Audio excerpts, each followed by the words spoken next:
আজকে শ্যামাপ্রসাদ মুখার্জির বলিদান দিবসে বাঁকুড়ার খাতড়ায় আমাদের পার্টি কার্যকর্তারা মিছিল বের করেছিল। সেই মিছিলে তৃণমূল কংগ্রেসের লোকেরা হামলা করেছে। 4 ঘন্টা চেষ্টার পর থানায় যেতে পেরেছে তৃণমূল, আমাদের বিজেপির নেতারা থানা পর্যন্ত ঘিরে রেখেছে। এই জাতীয় যদি অবস্থা চলে, এই যদি আইন শৃঙ্খলার অবস্থা চলে, সন্ত্রাসের মাধ্যমে বাংলায় টিকে থাকবেন যদি ভেবে থাকেন, সিপিএম টিকে থাকতে পারেনি সন্ত্রাসের মাধ্যমে।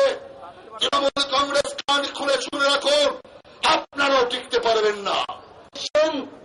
প্রচন্ড গুমট গরম সবকিছু উপেক্ষা করে আজকে 23শে জুন বাংলা বাঁচানোর শপথ।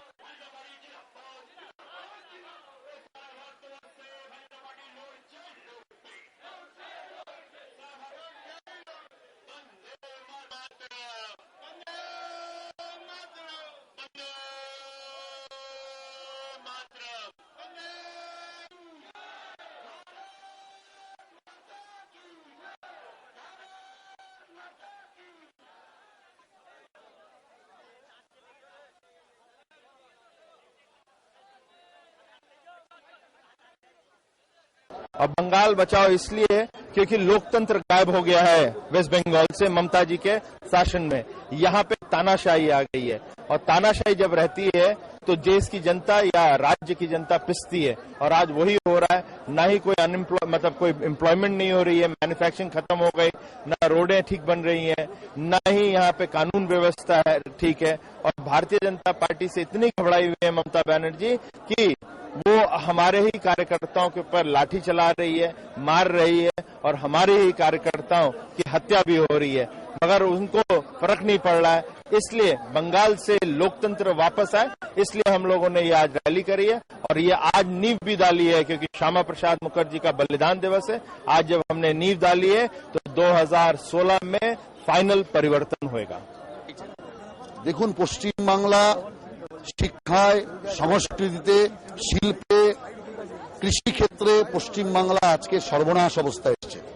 সিপিএম বাংলা শেষ করে দিয়ে গেছে, তৃণমূল কংগ্রেস কফিনের শেষ পেরেকটা মারছে।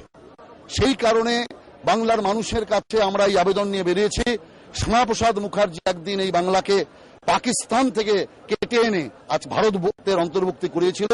অতএব শ্যামাপ্রসাদের যারা সৈন্য, শ্যামাপ্রসাদের যারা ফলোয়ার্স, তারাই পারবে বাংলাকে বাঁচাতে। অতএব বাংলায় শান্তি, সংস্কৃতি, শিল্প এবং বেকারের মুখে হাসি ফোটাতে, কৃষকের মুখে হাসি ফোটাতে, মা বোনের সম্মানকে রক্ষা করবার জন্য ভারতীয় জনতা পার্টি বাংলা বাঁচানোর ডাক দিয়ে আজ থেকে আন্দোলন শুরু করেছে। তো এর পরবর্তীকালে মানে আজকে তো আপনারা একটা বিরাট র্যালি করলেন, প্রচুর মানুষ দেখলাম, এর পরবর্তী কর্মসূচি কি এই মুহূর্তে কিছু গ্রহণ লাগাতার পরপর করবো আমরা, সময় সময় আমরা এগুলো আলোচনা করে ঘোষণা করব। এখন তো 23শে জুন থেকে 6 জুলাই এই বাংলা বাঁচাও পক্ষ বিভিন্ন জেলায়, অঞ্চলে, ওয়ার্ডে অনুষ্ঠিত হবে। এই প্রোগ্রাম 6 জুলাই পর্যন্ত চলবে। তার পরবর্তী প্রোগ্রাম আমরা পরে আবার অ্যানাউন্স করব।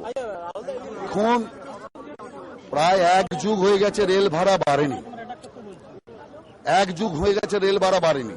রেলটাকে দেউলিয়া করতে চান, তাহলে যেমন চলছে তেমন চলবে।